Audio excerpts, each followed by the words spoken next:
What's up guys, welcome back to the channel. Today we're going to be looking at a Mihawk deck profile from OP14, so let's get into that. Mihawk's leader ability is that if the opponent's leader has slash attribute, the leader gets 1k power for the whole game. Once per turn, you can rest one of your cards, and if there's a character with a cost 5 or more, you can restand up to 3 Dawn, and then you cannot play character cards for the rest of the turn, but you can play event cards. Mihawk's really strong into a lot of matchups, particularly the OP14 meta. May struggle against some of the rogue decks, rushdown kind of decks, because it doesn't run too much counter, but it's very strong against a lot of the meta like Emu, Ace. It can be 50-50 with Boa.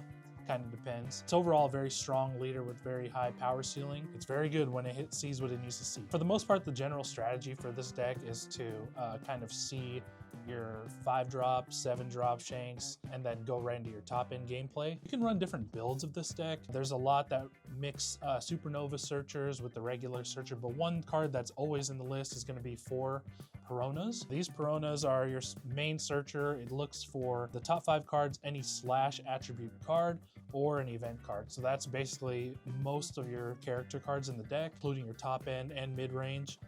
And it can also help you find events so that you can use them for counter later, or if you need DMG to rest their stuff and go for game. Definitely the best Searcher for the deck, and every list will have 4. This list specifically runs Kid Killer Searchers, which are Supernova ones. Cost 2, and on play you get to search top 5 for a Supernova. The main thing with this is that when it's on the board, if you want, you can, on an opponent's attack, you can send it to the trash and restand 1 Dawn. So it's very good to kind of use to clear Searchers and then bait an attack with it, and then you can restand a Dawn, be able to restand a Dawn when they don't think that you can, even though you're all tapped out. So it's really good in that way. Really great if you're running Supernova stuff, which we are. Here's one of your many 2Ks. Actually, the deck doesn't run too many 2Ks, and this one specifically, it only runs 7.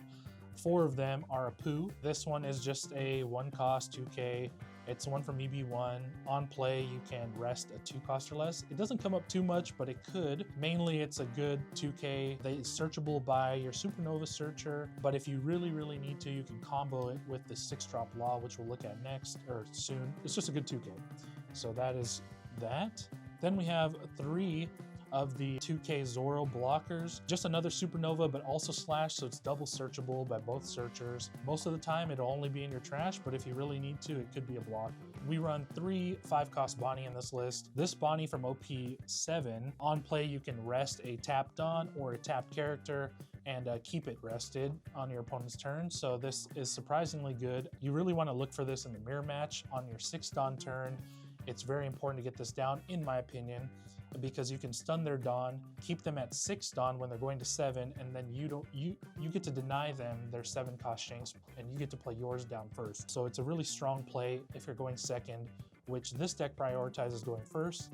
So if you are going second, this is definitely something to mulligan for and look for to be able to deny your opponent that play in the mirror match. Also can come up later in the game if you just need to stun something really big, kind of just like a consolation prize if you really need to. Other than that, 1K Supernova, good card. Perona, probably one of the best cards to come out of OP14 for green.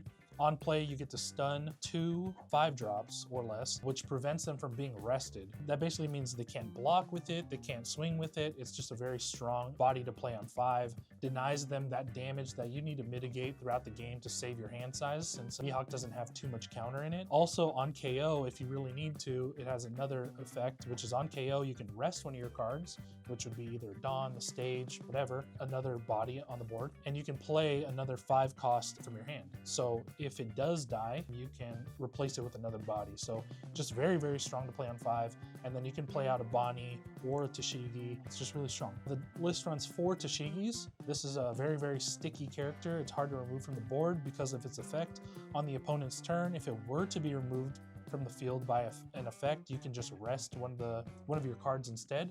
That includes itself. So if they were to Jozu it, if they were to try to pop it with Mars, if they were to do any kind of removal effect, it won't leave on the first try. The other ability is that you can rest 2 of your cards. That could be the stage, your leader, itself, Dawn, whatever you have standing. You can rest 2 of them to bump it up 2K through your opponent's turn. So this could be a 5/8 if you really need to. Really strong into a lot of matchups, particularly into Ace. Most matchups is generically good, so that's a really strong 5-drop. This list runs 3 of the bounce laws that came out in 13. Going second, this is an amazing card as well. If you're not in a mirror match, you can play it on 6 to be able to bounce one of your searchers. So you return a character from the board, and then you can play a 5 cost from your hand. So you generate a lot of value by playing this card. And so you can bounce one of your searchers that you played on turn 1 or 2, and then you can play out a 5-drop in its place. So it really helps you keep tempo on the board, create a wider board, and you just get a lot of value for the 6. In addition to that, if you have 1 or less life, it becomes a blocker, so it's kind of good if it sticks around on the board, but I like to swing with it. It's just a really strong card, and it gets you a lot of tempo. Probably one of the best cards in the deck, in my opinion. Very, very strong. Probably bump this up to 4, maybe cut a law. This is your 7/9 Shanks.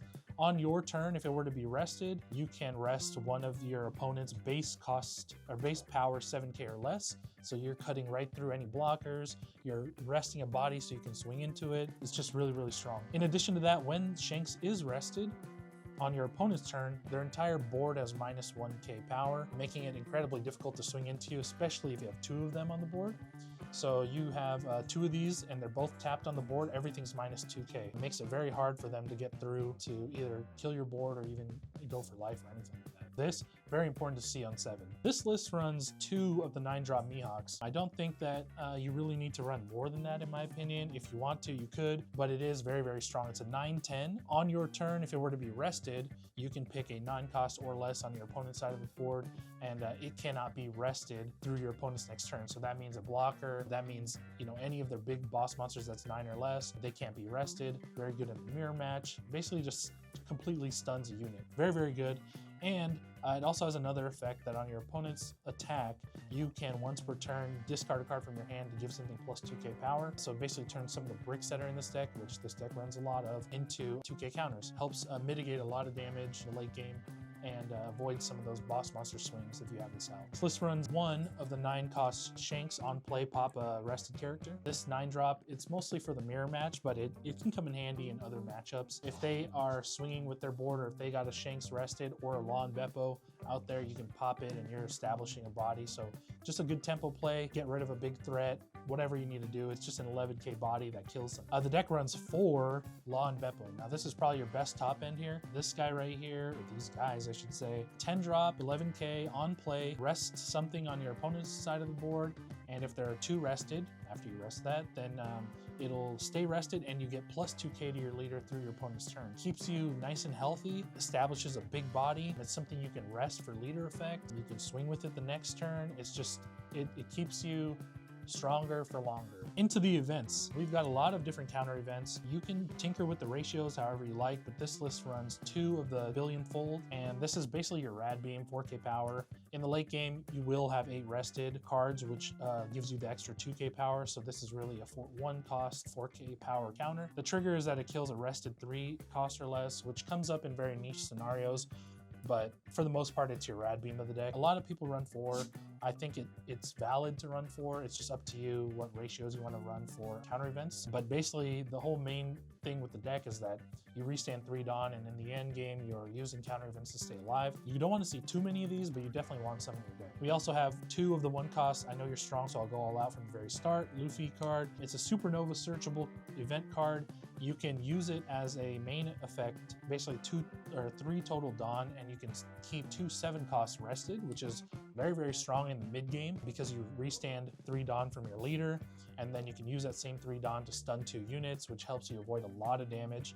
Or you can use it in the early game, mid game, late game for a 3k counter event, but be careful because it only boosts your leader, so keep that in mind when you use it. Just another good counter event, searchable with your supernovas. For this deck, we are running 3 of the Demon Aura 9 sword style Assura Blades Drawn Dead Man's Game, aka DMG. This card, I'm sure everybody knows, you spend a total of 4 Dawn to rest 2 different things, whether that's Dawn and or characters. It lets you push for game if you need to, lets you clear bodies if you need to, but basically when you're using it with Mihawk, it only costs really 1 because you get to restand 3 Dawn. If you need to, you can also use it as a 3k counter event for your leader. Same thing as the I Know You're Strong event, it only works for your leader, but it is a 3k counter event if you need it to be. But most of the time you're using it to push for game, resting their blockers or whatever. In the mirror match, you can rest their Dawn so that they can't use their event events. So just very, very strong. This list runs 2 restand events, one of which is from OP1 Paradise Waterfall, and one of them is from OP4 Spiderweb.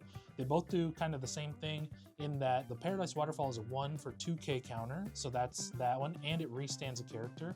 The Spiderweb is a 2 for 4k counter, restands a character.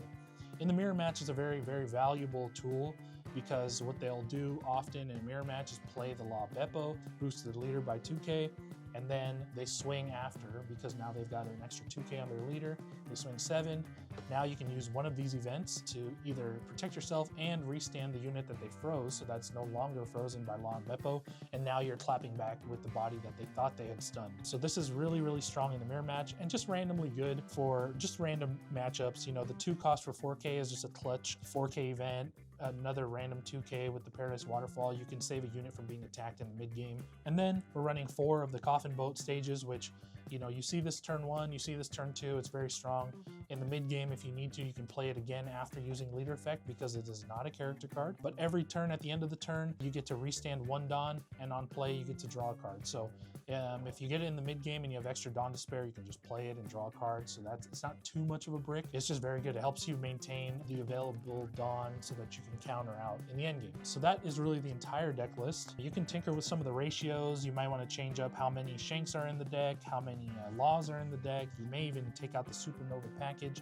But there's a lot of different ways to play this deck, or build it, especially kind of gearing it towards the meta. So I see some future there where you could change it up and adapt it to whatever meta. Some of your strong matchups are like going into Ace, you really rely on that Law and Beppo towards the end game to rest their Newgate. It can't block, and then it also can't swing on the following turn.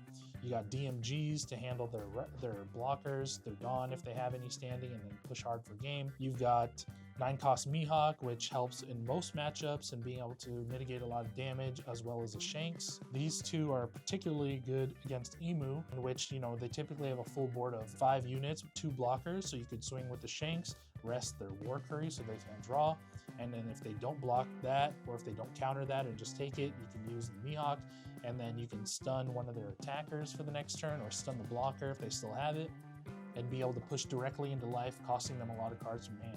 In your Boa matchup, you're really looking for Ronas.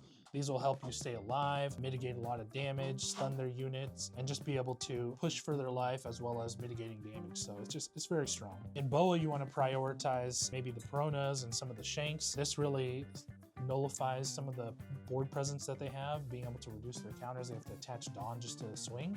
So if you got 2 of these Shanks out, the board really can't even swing into you generally, and they can't develop a body, so they gotta have to pick whether they want to swing into you or drop that 9-cost Boa. In the mirror match, you definitely want to go first and try to establish these Shanks, and then save some of those restand events. But yeah, there's a lot of different techs in the deck, and different things you can mess with and add and take away from the deck to adapt it to your local meta, or even like big regionals. But in general, I think it's a very, very strong deck. Being able to adapt it to the meta, because you can pretty much put any green card in here and make it be good, it's really strong. And the leader effect is just amazing. Yeah, if you guys have any questions, feel free to leave them in the comments. That's the deck list. Thank you guys for watching. We'll catch you guys in the next one.